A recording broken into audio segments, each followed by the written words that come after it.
Welcome back. Zoe Flowers here, back with another reading. And this one is all about the love vibration.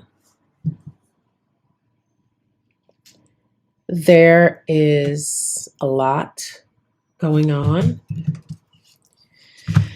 Whew. There's a lot going on in our world. I mean, I guess there's always been a lot going on, but things have definitely, yeah. So with that, there is a lot of fear.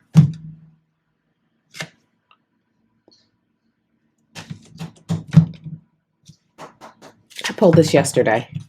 I pulled that harvest card yesterday.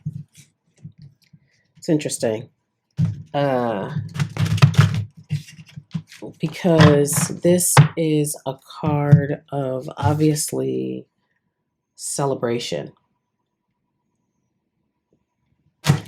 Interesting that it came up when I was talking about there being a lot of fear. This makes me wonder about, even though this is a very positive card, but this makes me think about, what are we harvesting? You know?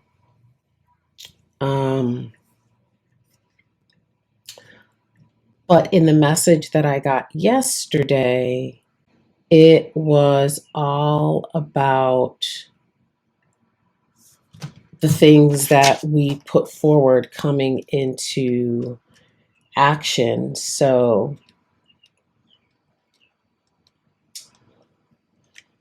what I'm, card number 43. Okay.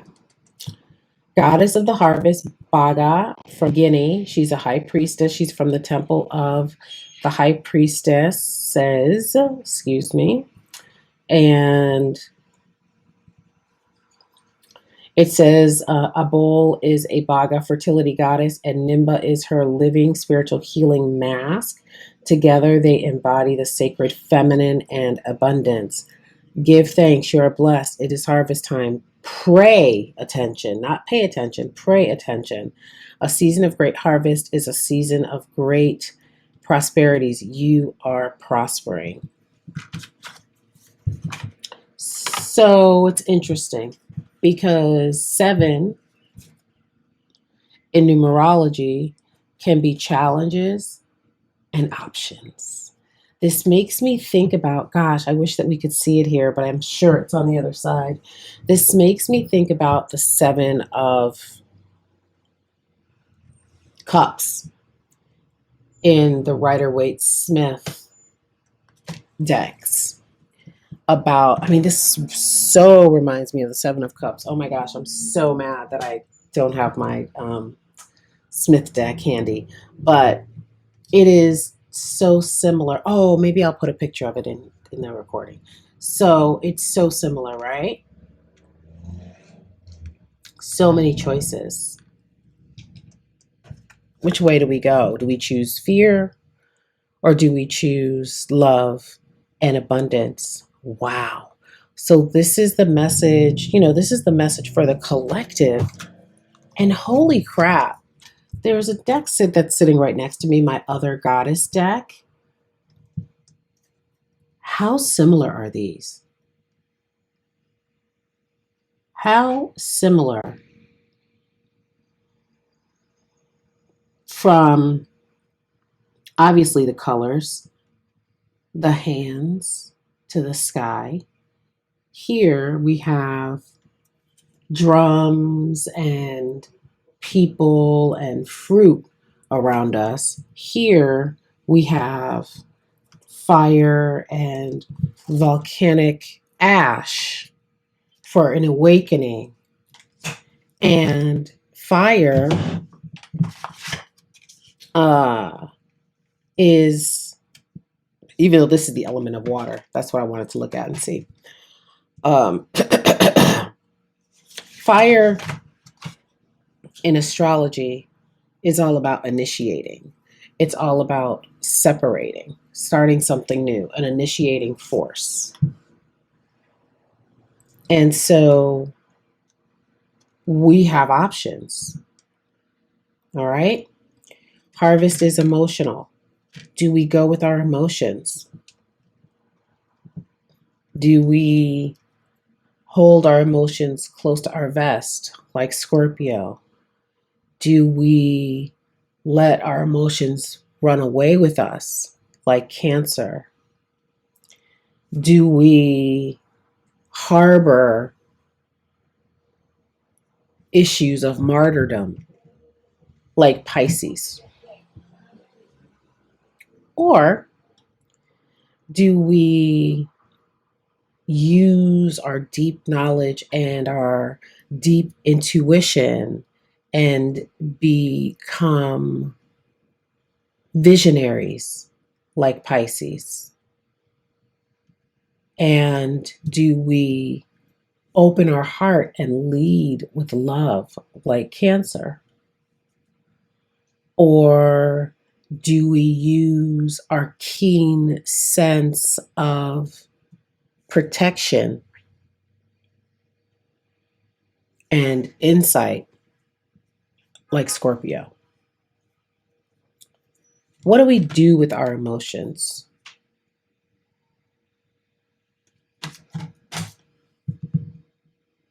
This is a collective message. What do we do with do we use all of the things that are, because this says harvest is when you reap the blessings that you have sown. So it could be said that this world, this country is reaping what has been sown, continues to do so. So, but we can flip that. We have options. We can use this awakening. Spirit, what are we using this awakening for when it comes? What are we using this awakening for?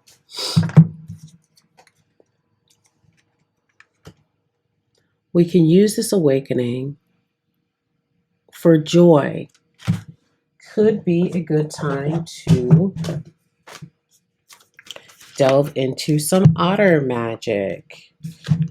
Let's see what the otter is talking about.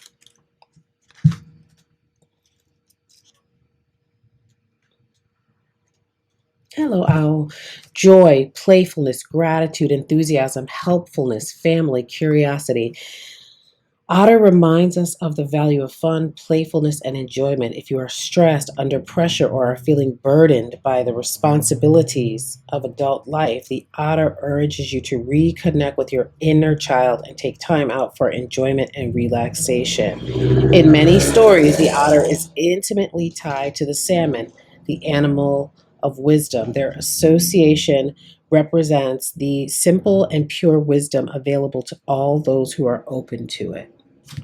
This is the message of Lightworkers right now.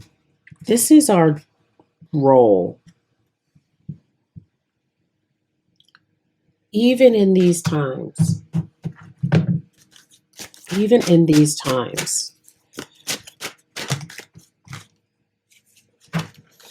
growth upside down, even in these times of where it looks like we are going backwards in so many ways. Maybe working with Fern to remind us of growth. Joy was in the upright, Fern was in reverse. Even in these times of bottom of the deck,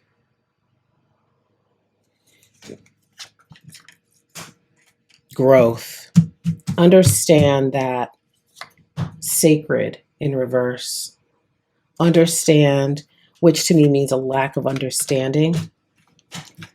A lack of understanding. Sacred in reverse when we think about human life, the importance of human life.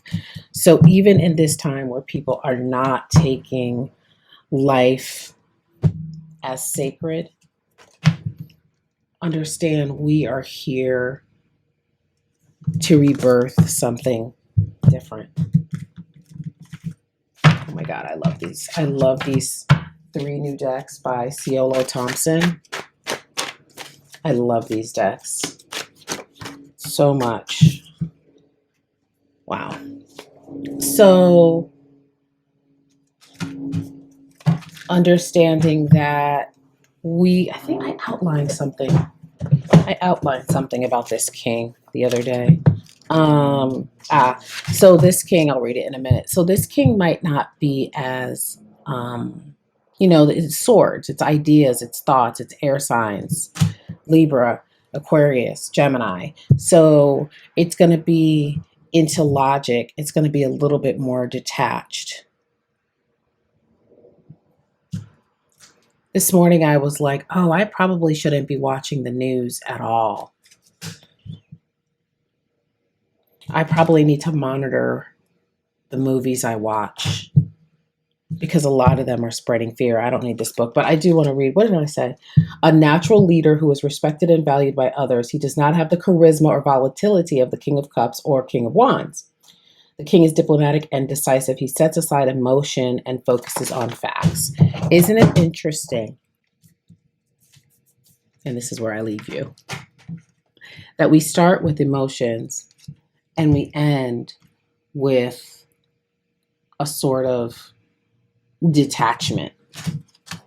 But not detachment in that I don't care, right? Which we wouldn't be able to do anyway, 6 of Cups, because a lot of things that are happening now, again, especially since we're in a retrograde, reminds us of something that we have experienced before, right? So even though that is present and we don't deny that, just seeing. So for me, 6 means family, but I want to see what else I have in my notes here for 6s. Oh, fairness, values, solutions, rewards. I'm teaching a Tarot 101 class. And so I have my notes because tomorrow I'm going to be teaching about numerology and Tarot and the major arcana. Tomorrow is week 2. So we delve into the major arcana and the numerology. So yeah. So this is also, again, reminiscing, but also values. It's right here, right? It's also can be nostalgia. It usually is nostalgia. So again, here we are in the Mercury retrograde, and it's like, oh my gosh, why can't we move forward? Why can't we move forward? Because so many of us are stuck in our emotions. And again, this is a time of reaping what we have sown. So let's use it for an awakening and step into our King of Swords energy so that we can, grow with the times, so that we can help people birth something new movements to address the things that are happening and create the future that we want to see. This is Zoe Flowers, and I will see you next time. Bye.